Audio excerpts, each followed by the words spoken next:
Hivi inawezekana? Amen. Yaani eti kwa kigezo kwamba mbunge ni mzaliwa wa hapa, tutataka kila shida sasa kila mtu amfuate nani? Itakuwa ni ngumu. Sasa ukifika kule unamkuta mbunge yuko bungeni, au ukapiga simu unakuta mbunge yuko bungeni hawaingiaji na simu. Simu ikaita haipokelewi. Lawama zinaanzia hapo hapo. Hapo kwa shida leo mbunge ni mtu. Yaani natoa simu mfuno kupokelewa tu pokelaka. Tayari uchonganisho unaanzia hapo. Kumbuka kwamba mbunge tunapomchagua sisi hapa, anapoenda bungeni anakuwa wa bunge la Jamhuri ya Muungano, kwa maana nchi nzima.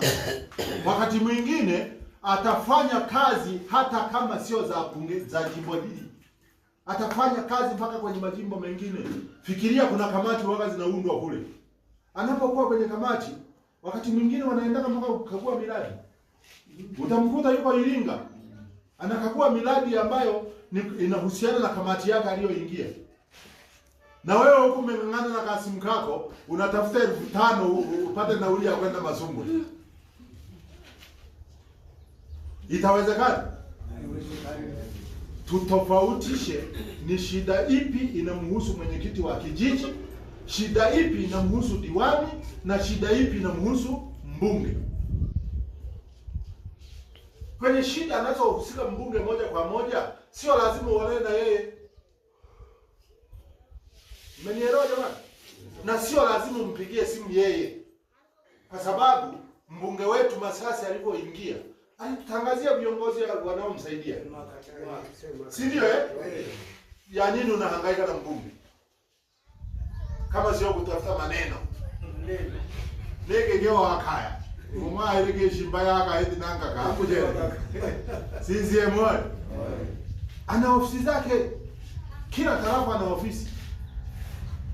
Ana katibu wa wilaya kwa maana ya bunge ya jimbo zima, lakini ana makatibu wawili wa tarafa. Jamani, nasingizia. Hivi kuna mtu kweli ana haja mpaka aongee na mbunge moja kwa moja? Ukiongea na makatibu wake, wao ndio wanajua watampataje kumwasilishia shida yako.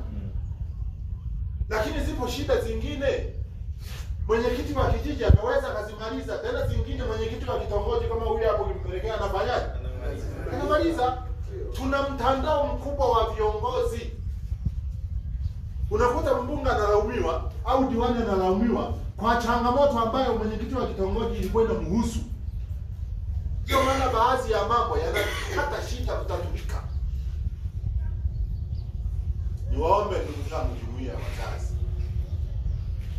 tushirikiane kuhakikisha tunawapa ushirikiano hawa viongozi wetu walioko serikalini.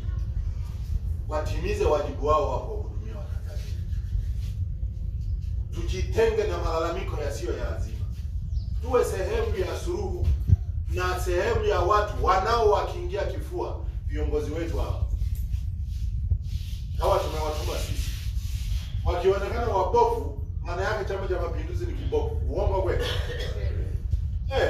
Mfano amwako ndio tumuke sambo. Ikiendelea kwa highway sambo, ningeko highway kaya. CCM kaya mwampatinio masambo sambo hiyo sambo. Ndio hivyo.